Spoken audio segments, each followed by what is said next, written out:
살다 보면 세상이 참 녹록지 않다는 걸 절실히 느끼게 됩니다.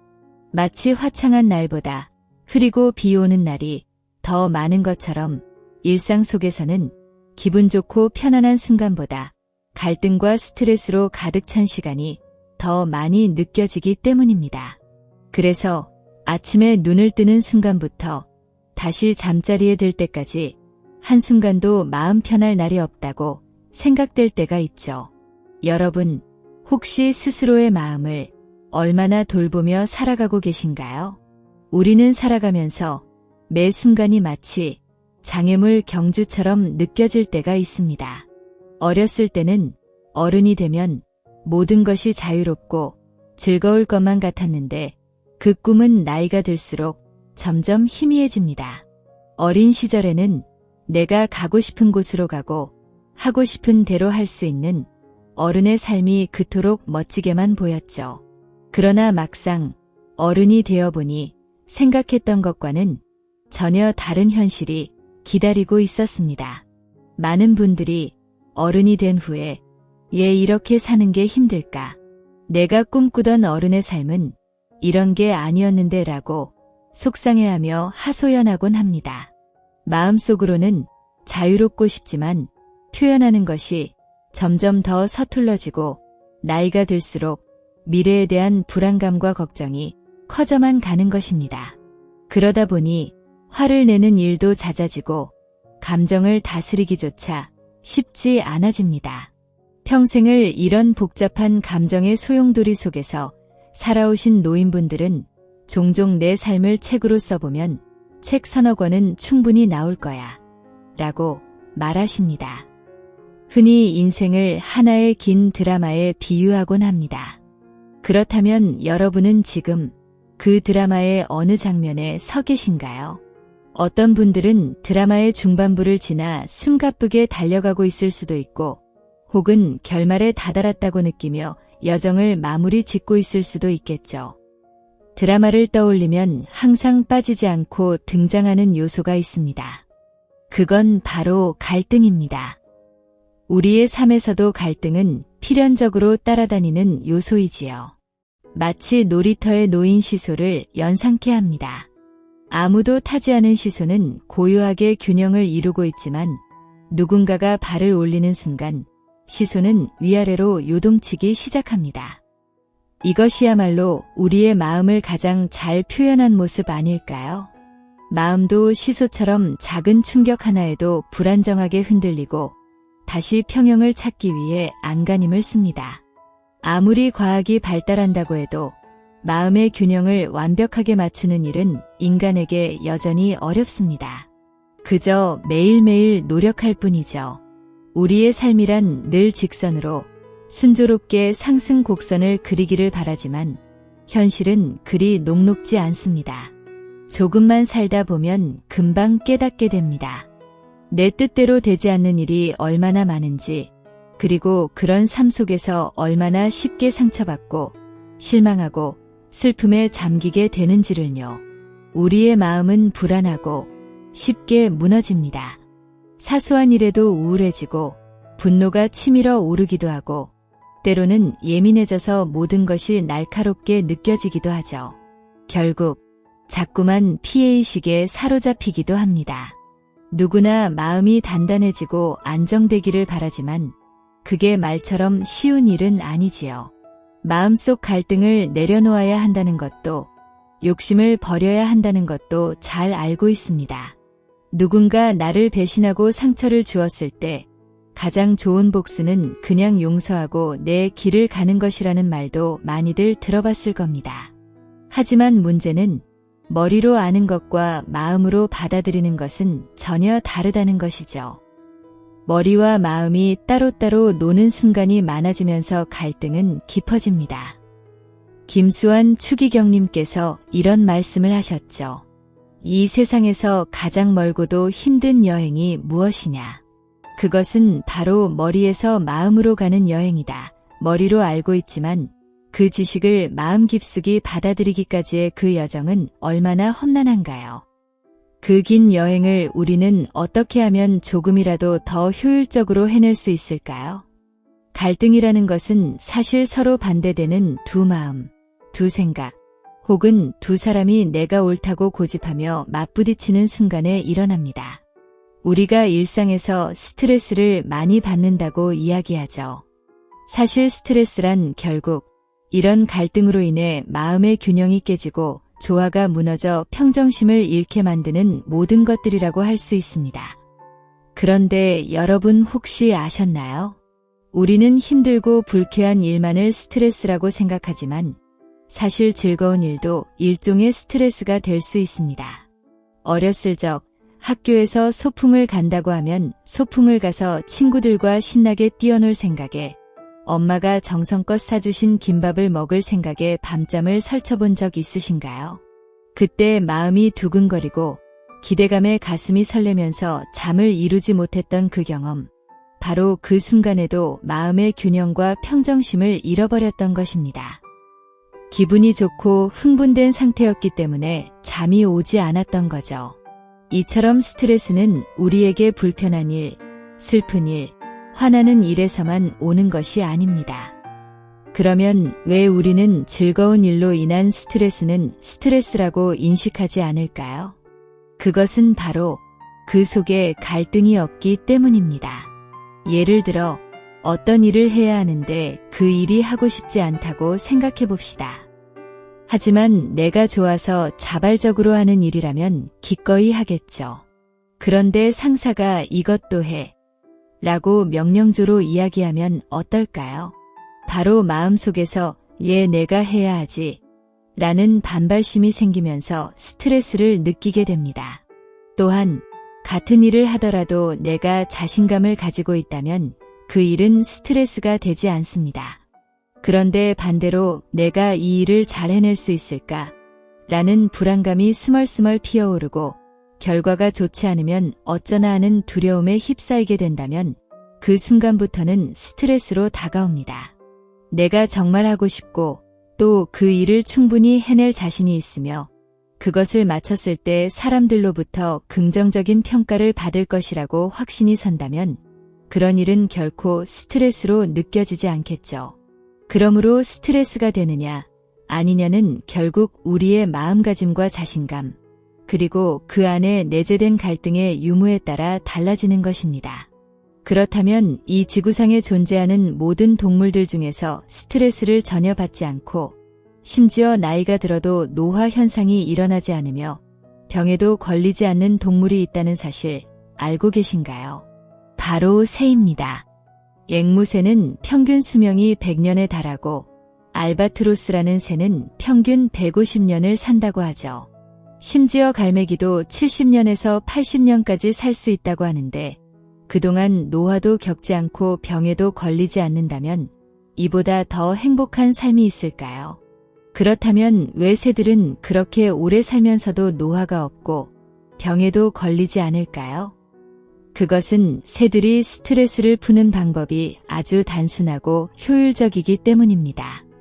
힘들면 그저 날아가 버리는 것, 그것이 새들의 스트레스 해소법입니다. 동물의 세계를 바라보면 과연 인간이 동물보다 더 지혜롭다고 자신 있게 말할 수 있을까 하는 의문이 드는 순간이 있습니다. 동물들은 살아가면서 마주치는 스트레스를 매우 간단한 방식으로 이겨냅니다. 자신보다 약한 존재가 나타나면 싸움을 걸고 반대로 더 강한 존재가 등장하면 재빠르게 도망갑니다. 그러나 우리는 싸우는 것에 두려움을 느끼고 도전에 대해 망설이며 도망치기조차 주저하는 복잡한 심정 속에서 힘들게 살아갑니다. 이처럼 자유롭게 날아다니는 새도 가느다란 실 한 줄에 묶이게 되면 날 수 없게 됩니다. 현재 우리는 스스로 이러한 실에 묶여서 살고 있는 것은 아닐까요? 나를 이 세상에 묶어놓는 실의 개수가 얼마나 많은지 깊이 생각해 보길 바랍니다. 건강하게 까칠하게 나이를 먹어야 한다는 말이 있습니다. 과연 건강한 까칠함이란 무엇일까요? 김수님이 언급한 머리에서 마음으로 가는 여정을 좀 더 빠르고 효율적으로 돕는 마음의 지혜를 뜻합니다. 공자는 나이가 40이 되면 미혹되지 않으며 자신이 하는 일에 흔들림이 없다고 했습니다. 시내는 하늘의 뜻을 이해하고 자신의 소명을 알며 예수의 가르침을 따라 남의 말을 순화하여 들었다고 말했습니다. 그러나 나이가 든다고 해서 저절로 그렇게 되는 것은 아닙니다. 오히려 나이가 들어가면서 의심이 많아지고 불안감이 커지며 화를 잘 내게 되어 더욱 까탈스러워진다고 호소하는 사람들이 많습니다. 나이가 들어가면서 성숙해지기보다는 퇴행하는 것 같은 이 현상의 원인을 찾아보면 나이가 들수록 체내 지방이 줄고 근육이 빠지면서 작은 충격에도 더 민감해지고 멍도 쉽게 든다고 합니다. 감정과 감각의 역치도 낮아진다는 것이죠. 그래서 과학적으로도 주위의 자극에 더욱 예민해지는 것입니다. 이 때문에 나이를 먹을수록 자신의 마음을 다스리는 것이 더욱 중요해집니다. 그리고 지나간 날들에 대한 후회도 더욱 깊어지는 것 같습니다. 중국 고전인 해남자에서 전하는 이야기들이 이러한 진리를 잘 나타내고 있습니다. 20년을 살면 19년이 후회고 30년을 살면 29년이 후회고 40년을 살면 39년이 후회고 50년을 살면 49년이 후회고 60년을 살면 59년이 후회라고 합니다. 그래서 우리는 나이가 들수록 후회가 많아질 수밖에 없습니다. 내가 왜 그때 그랬지? 그때 이것을 했더라면 좋았을걸. 밤마다 내 과거에 대해 후회하고 죄책감, 자책감으로 잠 못 이루는 날이 많습니다. 그러면서 미래에 대해서도 불안해집니다. 더불어 몸의 기온도 떨어지고 체력도 떨어지고 에너지도 떨어지지. 과연 남은 나를 제대로 살 수 있을까? 그러면서 나를 날아가지 못하게 하는 실오라기를 점점 더 늘리는 것입니다. 우리는 살아가면서 당연히 불안을 느낄 수밖에 없다고도 합니다. 왜냐하면 우리는 1분 1초 후에 어떻게 될지 모르는 존재이기 때문입니다. 그런데 불안하면 평안함을 누릴 수가 없습니다. 불안을 느끼는 요인은 크게 두 가지입니다. 첫째는 성취에 대한 불안감입니다. 나이가 들어가면 갈수록 성취에 대한 불안감이 더 커집니다. 예전보다 기억력도 떨어지는 것 같아, 집중력도 떨어지는 것 같아 하면서 자기 능력에 대해서 자신감이 없어지니까 과연 내가 원하는 것을 이룰 수 있을까 불안해하고 인간관계에 대해서도 불안합니다. 예전보다 더 큰 분노도 자주 느끼고 억울함도 많이 느끼고 그냥 모든 사람들이 다 마음에 안 드니까 또 그런 감정을 표현하면 인간관계도 멀어지니까라는 생각에 꼬리를 물며 점점 더 나이 들어갈수록 불안해질 수밖에는 없는 것입니다. 불안과 우울과 분노는 새 쌍둥이입니다. 같이 가는 감정인 것입니다. 우리는 불안하면 내가 왜 이만한 일에 불안감을 느끼지? 내가 이 정도밖에 안 되나 하면서 우울해집니다. 그러면서 나를 힘들게 한 것은 다른 사람들인데 내가 왜 힘들어해야 하지 하면서 분노가 생깁니다. 해남자에 또 이런 얘기가 있습니다. 근심과 슬픔으로 화를 많이 내면 병이 생기고 인간관계에 있어서도 애정이 빈번하게 많아지면 재앙이 서로 따르게 된다고 하는데요. 현대의학에서도 몸과 마음은 하나라는 것이 밝혀졌습니다. 그래서 불안하면 과민성 대장염에 걸리기 쉽고 공포감을 많이 느끼면 이규양에 걸리고 분노를 많이 느끼면 뇌의 기능이 저하된다는 것이 밝혀졌습니다. 나무가 잘 자라게 하려면 적절하게 가지치기를 해줘야 하듯이 우리의 걱정과 불안도 가지치기를 잘해줘야 합니다. 우리가 살아가기 위해서는 이 불필요한 감정, 불필요한 분노와 우울과 불안을 떨쳐내는 것이 건강한 까칠함입니다. 우리가 아직도 다스리지 못하는 것 세 가지는 자연과 우리의 삶, 그리고 우리의 마음입니다. 이 세 가지 중에서도 우리가 바꿔볼 수 있는 것은 우리의 마음이지, 감정은 우리의 감각과 생각과 행동과 기억을 지배합니다. 내가 기분이 좋으면 주변에서 향긋한 냄새가 나는 것 같습니다. 그런데 내가 기분이 나쁘면 이상한 냄새가 나는 것 같습니다. 실제로 우울증에 걸리면 어떤 분들은 자기 몸에서 썩는 냄새가 나는 것 같다고 해서 사람을 만나는 것을 피하시는 분들도 있습니다. 생각은 말할 것도 없습니다. 우리가 기분이 좋으면 창의적인 아이디어도 떠오르고 내가 다 잘할 수 있을 것 같지만 우울하면 아무 생각도 안 납니다. 그래서 주부가 우울증에 걸리면 오늘 저녁에 무엇을 먹을지도 결정 못 하시는 분들도 많습니다. 행동도 마찬가지입니다. 기분이 좋으면 나도 꾸미고 싶고 친구도 만나고 싶고 내 방도 정리하고 싶지만 우울하면 아무것도 하고 싶지 않습니다. 기억도 마찬가지입니다. 내가 기분이 좋으면 내 삶에서 좋았던 기억이 생각이 나지만 내가 기분이 나쁘고 화가 나면 남들이 나를 힘들게 했었던 피해를 받았던 기억들만 생각납니다. 감정에 작용하는 가장 중요한 핵심이 뭔지 아시나요? 바로 나르시즘입니다. 그런데 우리가 그동안은 나르시시즘을 공주병, 왕자병 정도라 생각했는데 그것은 나르시시즘이 병든 상태이지 나르시시즘 자체가 아닙니다. 나르시시즘은 내가 참 소중한 존재예요. 그리고 내가 소중한 것처럼 다른 사람도 소중하고 그래서 나를 가장 소중한 존재로서 세상과 다른 사람들이 그렇게 여겨주기를 바라고 또 나도 상대가 가장 소중한 존재로서 여기도록 노력하는 것이 바로 나르시시즘입니다.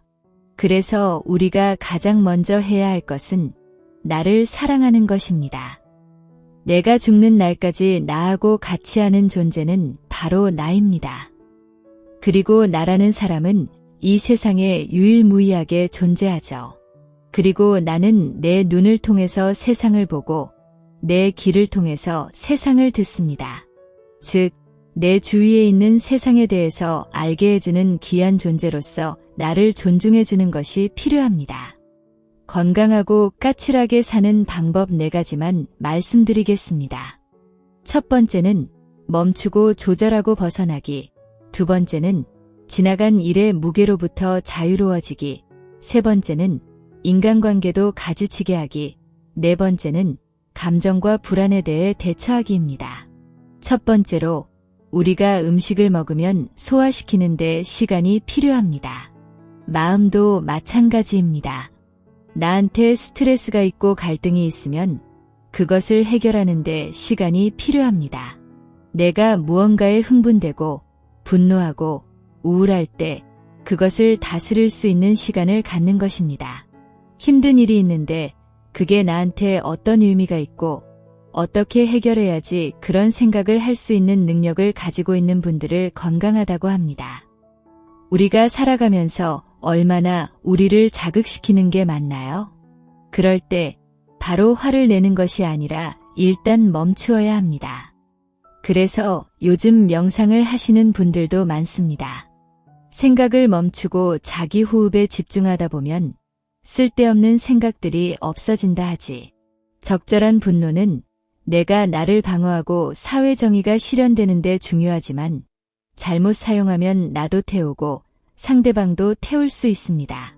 그렇기 때문에 화가 났을 때 스톱하고 내 마음을 다스린 다음에 상대를 모욕하고 무시하지 말고 내가 왜 화가 났는지, 내가 상대한테 무엇을 원하는지만 부드럽고 단호하게 말씀하시길 바랍니다. 화가 났을 때 바로 반격하면 내가 얼마나 화가 났고 상대가 얼마나 잘못했는지에 맞춰서 상대를 모욕하거나 무시하는 말만 하게 됩니다. 이 부분을 깨닫는 것이 인간관계에서 굉장히 중요한 것 같습니다. 차라리 치고받고 싸우는 게 낫습니다. 언어적인 폭력은 신체적인 폭력보다 오래가고 깊은 상처를 남긴다고 합니다. 그 상처는 죽을 때까지 갑니다. 그러니 반드시 상대의 입장을 이해할 시간을 갖고 대응하세요. 그리고 중요한 것은 긍정적인 감정의 표현은 바로 하시고 크게 하시고 부정적인 감정의 표현은 천천히 하시고 작게 하는 것입니다. 하지만 대부분의 사람들은 인간관계를 맺음에 있어서 꼭 거꾸로 합니다. 긍정적인 감정은 칭찬하지 않고 부정적인 감정이 들 때 그냥 욕만 합니다. 이것을 반대로 하셔야 합니다. 인간관계에 있어서 칭찬 빼놓고는 즉각적으로 반응할 일은 별로 없습니다. 왜 나이 들어갈수록 그렇게 화가 나는 게 많은지 마음에 안 드는 사람도 많고 해서 쉽게 분노하게 된다면 제가 말씀드린 멈추고 조절하고 벗어나기를 기억하세요. 두 번째로 지나간 일의 무게로부터 자유로워지기입니다. 50년을 살고 49년이 후회라고 하면 그 후회되지 않은 1년은 뭘까요? 그것은 내가 엄마 뱃속에 있을 때 기억하지 못하는 1년 빼놓고는 살아온 모든 것들이 후회라는 것입니다. 우리 인생에는 되감기가 없습니다. 우리는 과거의 실수나 과거의 무게에서 자유로워져야 합니다. 처음부터 잘하는 사람은 없지요. 그러니까 나의 실수에 대해서 조금 더 너그러워질 필요가 있습니다. 그리고 잘 생각해보면 그때는 그럴 수밖에 없는 어떤 이유가 있었습니다. 그래서 내 실수에 대해서 조금 더 너그러워져야 되고 웃어 넘길 필요도 있는 것입니다.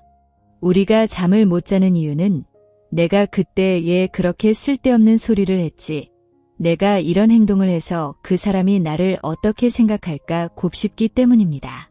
그래서 우리가 힘든 것입니다. 그러면서 우리의 정신적인 에너지가 소모되는 것입니다. 우리가 살아가는 데 있어서 꼭 필요한 것이 칭찬입니다. 나 빼놓고 남들은 너무 잘 사는 것 같고, 그러니까 내가 나를 비하하게 되고 그게 우울증이 되는 것입니다. 남들이 아무리 나를 괜찮다고 하더라도 내가 마음에 안 들어서 나에게 상처를 줍니다. 내가 이 세상에서 제일 못났어. 내가 왜 그런 실수를 했지? 이런 생각에서 벗어나기 위해서는 남과 자기를 비교해서는 안 됩니다. 나와 상대를 비교하는 것은 내 삶에서 기쁨을 훔쳐가는 도둑과 같다는 것을 기억하세요. 세 번째로 인간관계에 있어서도 가지치기가 필요하다. 그런 말씀을 드리는데요. 호소하는 문제를 들어보면 대부분은 인간관계에서 오는 상처와 갈등입니다. 저는 인간관계는 50점 만점의 법칙을 따라야 된다고 말씀을 드립니다. 그런데 우리는 어렸을 때부터 100점 콤플렉스에 걸려서 이 인간관계도 100점을 해야 된다고 생각합니다. 그런데 내 주변에 있는 사람들 중에서 50%만 나를 좋아해도 나름 괜찮은 사람인데 인간관계를 힘들어하시는 분들의 특징이 내 주변에 있는 사람들 90명이 나를 좋아하고 10명이 나를 싫어해도 그것 때문에 힘들어합니다. 나하고 똑같은 생각을 하는 사람은 하나도 없습니다. 나는 짬뽕이 좋은데 어떤 사람은 짜장면을 좋아하는 것처럼 내가 아무리 천사처럼 대해도 나를 향해 내숭 떤다고 말하는 사람이 있을 수밖에 없다는 것을 받아들여야 합니다. 내가 누군가를 싫어하듯이 상대도 나를 싫어할 수 있다는 것을 받아들이는 것입니다. 인간관계를 100점 만점으로 하면 내 마음에 드는 사람이 아무도 없지만 50점을 만점으로 하면 내 마음에 드는 사람을 다 찾을 수 있습니다. 네 번째로 감정과 불안에 대처하기입니다. 사주는 못 바꿔도 팔자는 바꿀 수 있다고 합니다. 사주라는 것은 내가 태어난 해와 월, 한시니까 못 바꾸지만 팔자는 에너지이기 때문에 내가 노력하면 바꿀 수가 있는 것입니다. 현대의학에서 밝혀진 것이 피부는 한 달마다, 간은 6주마다, 이벽은 5일마다 바뀌어서 우리 몸의 98%가 새로운 세포로 대체된다는 것이 밝혀졌고, 예전에는 25살이 되면 뇌는 더 이상 성장하지 않는다고 했었지만 이제는 우리가 죽는 날까지도 성장하고 발전한다는 것이 밝혀졌습니다. 나는 어제의 내가 아니다라는 말이 있습니다. 우리가 계속 성장하고 발전하기 위해서는 내가 지금 경험하는 것들에 대해서 늘 깊은 관심을 가지고 이기에 대처하는 법을 깨닫고 새로운 도전 정신을 배울 수 있는 기회로 받아들여야 된다는 것입니다. 우리한테 꼭 필요한 마음의 양식은 크게 두 가지입니다. 하나는 내가 존재하는 의미를 찾는 것이고, 또 하나는 내가 노력하면 성장할 수 있다는 희망입니다. 나는 이 세상에서 유일무이한 존재라는 것을 기억하고 나의 능력을 믿으세요. 내가 해봤자 뭘 하겠어? 그런 부정적인 단어를 사용하면 아들의 난린이 증가해서 더 스트레스가 많아진다고 합니다. 그러니 긍정적인 생각과 말을 많이 하시길 바랍니다. 우리는 돈에 대해서는 신경도 많이 쓰고 시간도 어떻게 하면 낭비하지 않을까 생각하면서도 마음 에너지에 대해서는 별로 생각을 안 하고 사는 것 같습니다.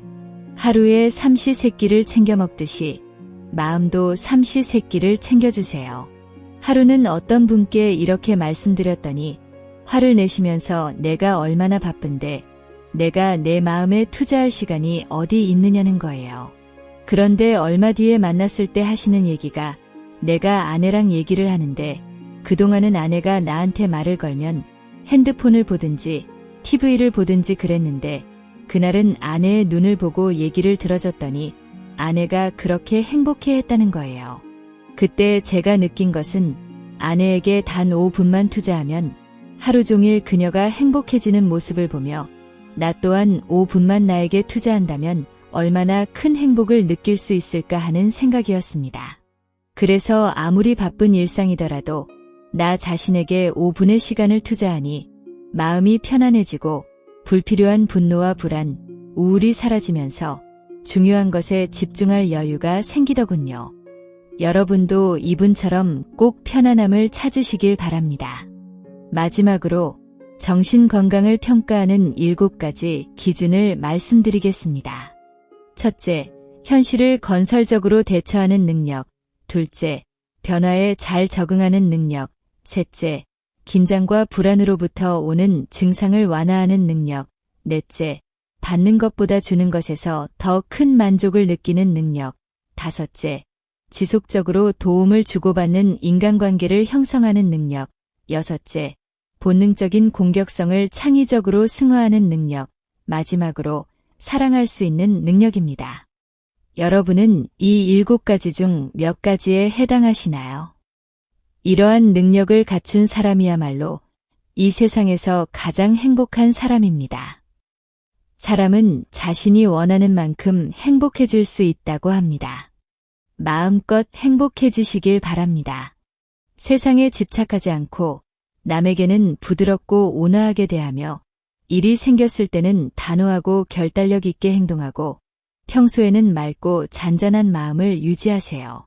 그리고 목표를 이루었을 때는 들뜨지 않고 담담하게, 이루지 못했을 때는 좌절하지 않는 자세가 노화를 늦추고 건강한 노년을 보내는 최고의 지혜가 될 것입니다.